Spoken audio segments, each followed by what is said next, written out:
afternoon. I'm in sunny, sexy Soho in London. The sun is out, the Olympics are on, London is at its absolute best, and I'm here to interview somebody who knows London probably better than any of us will ever do, and that's Clayton Littlewood. Hello, Clayton. Hello. Hello. Nice to meet you. Now, the question that I have been dying to ask you ever since I knew I was about to interview you, and it's on the back of your book. What is the correct etiquette for visiting a brothel? Wow. I should know this, shouldn't I? The etiquette for visiting a brothel. Now, the expert on this would have been somebody called Sebastian Horsley, who was famous for shagging 1,000 prostitutes, a lot of them in Soho, but he's no longer with us, sadly. So I will attempt to recall some of the advice he gave me.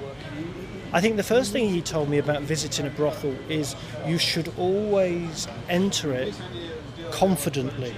You should never sneak in. There's nothing to be ashamed about. You know, we all have sex, we all breathe, we all go to toilet. There's nothing to be ashamed about at all. So you should enter the brothel really confidently with your head held high, ready to do the deed.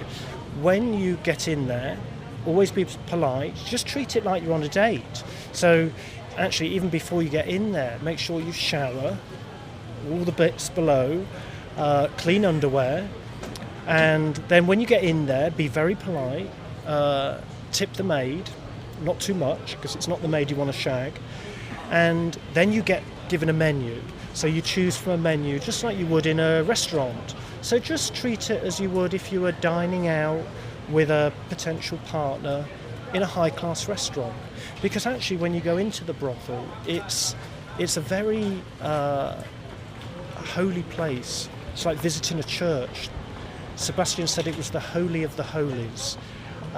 So go in there, reverential, respectful, and you will be well looked after. Now the point is, when you leave, you must leave just as confidently as when you entered. So none of this sneaking out business. Walk out, head held high, proud of what you've done. And in fact, as you're walking down the stairs, pull your zip up confidently and let the whole world know what you've just been up to.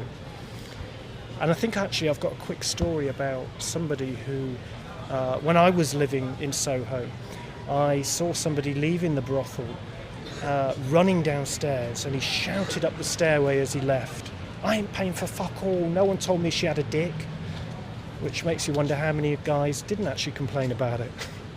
So that is my etiquette on visiting and leaving a brothel. Thank you very much. How did you end up living and working in Soho and doing this? What's the story? Well, I met my partner in America, and he had this clothes shop called Dirty White Boy, and he was living in a town called Provincetown, and we started to see each other. It started off as a holiday romance, and we started to visit each other, and eventually we decided he should bring his shop over to London. So he was closing his shop down in London, and I found one in Soho, right on the corner of Old Compton Street and Dean Street. And I didn't realise at the time, but that is a very iconic corner. The Colony Club was across the road, where Francis Bacon and Lucian Freud used to drink, and then you have Maid Street, which was the site of the Gargoyle Club and the Mandrake Club, and people like Noel Coward and Tallulah Bankhead would go there in the 30s and 40s. And then you have the French House and the Groucho Club. So just that little corner is quite a famous corner.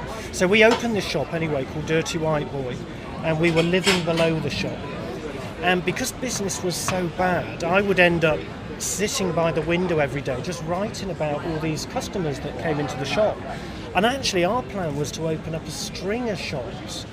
But in fact what happened is we went bankrupt, and I ended up writing about Soho. So it wasn't actually the plan that, you know, we would be the next Gap or whatever, but, you know, we went bankrupt and had to do a midnight flit, and this diary I was writing ended up getting published. So it was a nice sidetrack, but it wasn't really the path that we'd planned. And actually I'd never, you know, I've met a lot of authors who said, I've always wanted to get a book out, how did you do it? And I always feel a bit embarrassed because I've actually never wanted to, it never crossed my mind to get a book out.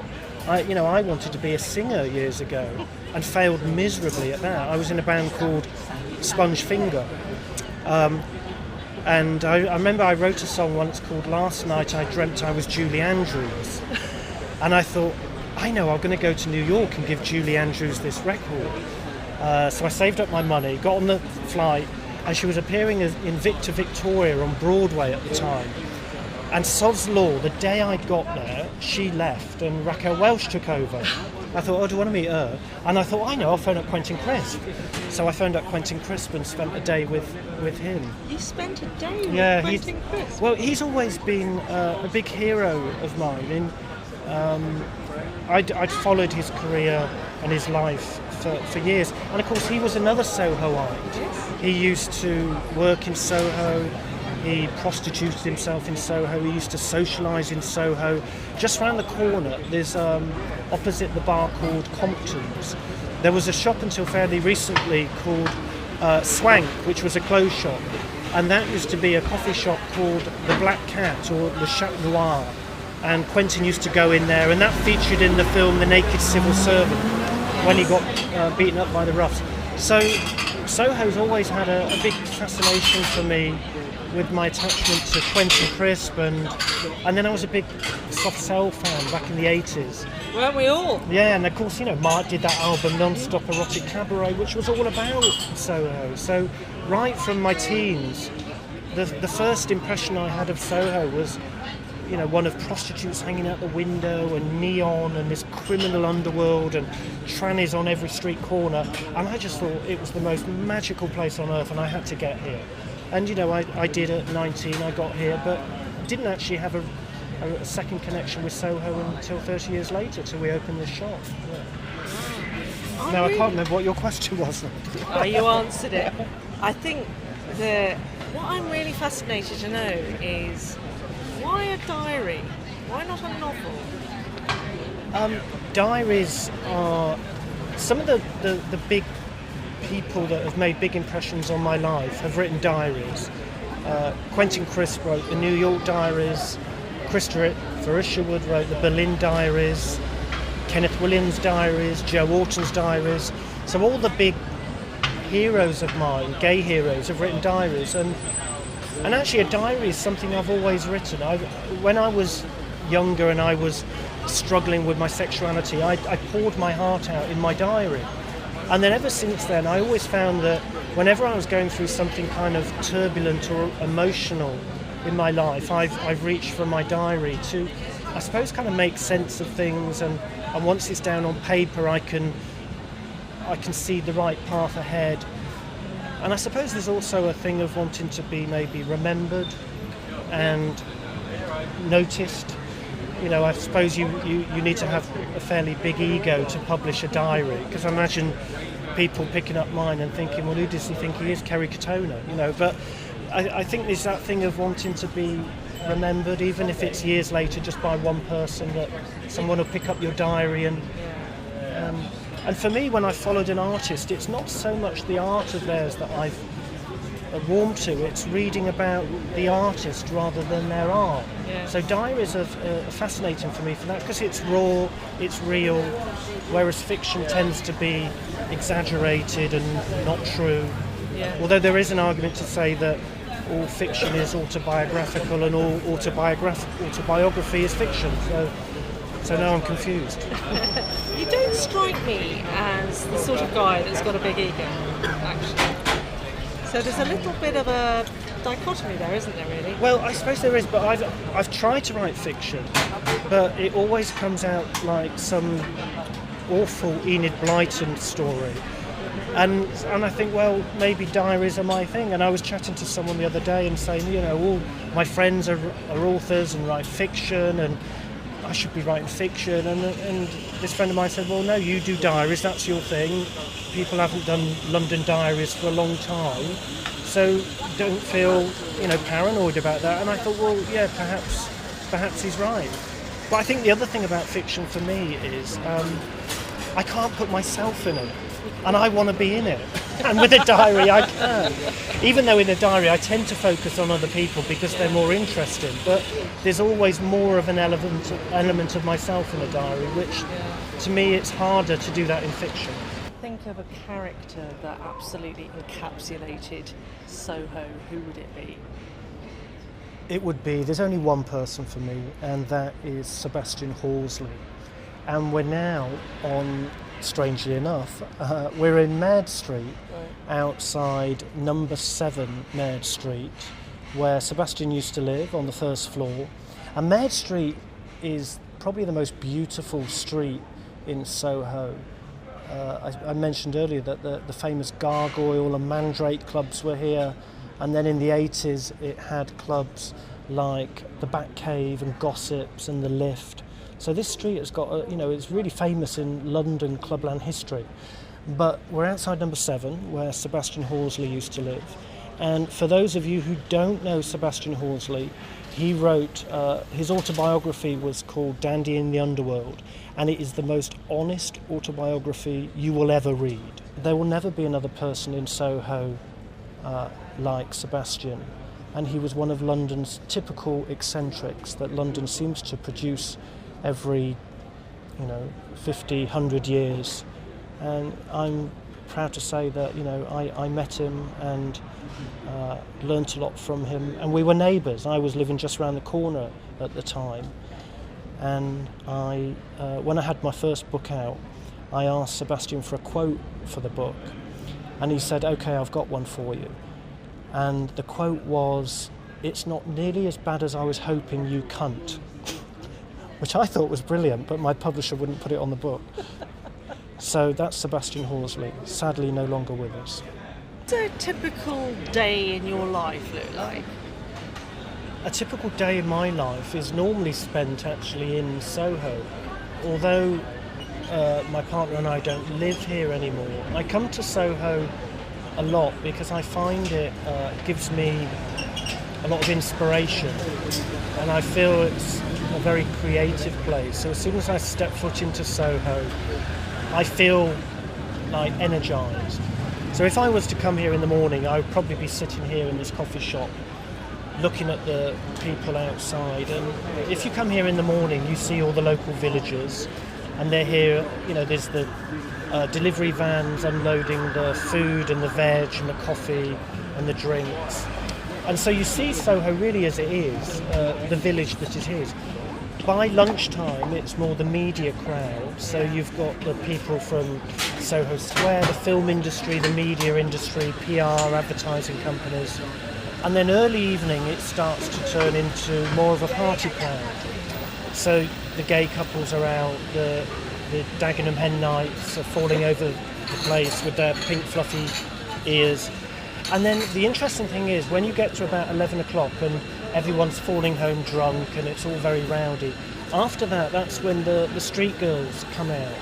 And unless you're really looking out for it, it's quite hard to spot. But when I was living around the corner, you see the girls on the street, and then their pimp is usually across the road, keeping an eye on the deals that are being made. And the girls then go off down to a back alley and then appear 10 minutes later, or 1 minute later in some cases. So it's a really interesting crowd, because Soho's always had that mix of sex and danger and artists, but all different sexualities and nationalities. We have the French house, and we're next to Bar Italia. So, and these communities have always mixed really, really well in this area. And I would think, if you were to pick one street in London, or even the world, I couldn't think of another where all these different communities mix so well and get on so fantastically. And it creates such a quite dynamic and exciting blend of people here. And there's nowhere like it in the world. And people keep saying every now and again, the scene is moving to whatever the scene is. It's moving to, Hoxton or Clerkenwell or Vauxhall. But, Soho isn't just about the people, although people like Sebastian Horsley and Paul Raymond were big influences on Soho, but it's part of the history. It's in the brickwork. It's in the footsteps of the people who've trod this these streets for years, going back to Oscar Wilde dining in Kettner's with his rent boys, and like I say, artists flooding here for years, Francis Bacon, Lucian Freud, so you can't recreate an area like that overnight anywhere else. It just doesn't work like that. Yeah. I'm fascinated to know, you've obviously had ups and downs with the business and life. Everybody develops their coping strategies, don't they? I mean, I know I have. I'd be really interested to know how you kind of manage that throughout your life. Because a lot of people who read our blog and come to our website are perhaps working for themselves or thinking about working for themselves, and kind of just need to know that they're not the only ones who are having to cope with some of the things that they are. What's your sort of... Well, like most people, I've had a lot of really bad moments in my life, really, fleetingly happy moments in my life. I would say more bad than happy. And it's how you get through those periods, isn't it, that defines you. And I think with these books I wrote, I couldn't have written them when I was in my 20s. I didn't have the experience of life, the tragedies, the minor successes. I didn't have those ups and downs. I didn't have the vocabulary. And interestingly, I had some therapy a few years ago, and I found out from that, and it seems very obvious now, that the down moments in my life corresponded to times when I wasn't doing anything creative in it. This therapist got me to map out my life, the ups and downs, and then map out when I was doing something creative. And it turned out that the happy moments in my life was when I was doing something creative in it. Even if it wasn't, supposedly successful, it did give me a sense of fulfillment and stop looking so inwardly at where I was headed, just more like enjoying the moment. Yeah. And I think when I wrote these books, I was just so enjoying with all these things that were going on around me.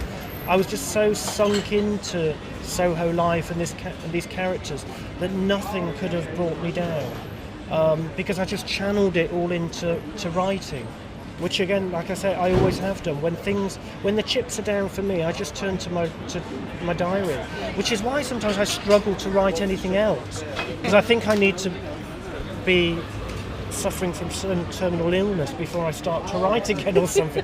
Something really dramatic's got to happen to me before I can start writing. For me, creating something doesn't come out of the nice episodes in life. It comes out of the down episodes in life. For me personally, anyway. Yeah. And I like to read about people's downfalls. I don't like happy records. I don't like happy books. I don't like rom-coms. I want to read about tragedy and death, and because that's what I've experienced. I can relate to that far more than success. Yeah. Gosh, you've been fascinating to talk to, Clayton. Right. You've been brilliant. Well, that's Thank 2 you coffees for you. Thank you. You've been listening to Clayton Littlewood, the author of Dirty White Boy and my latest book, Goodbye to Soho. Thank you.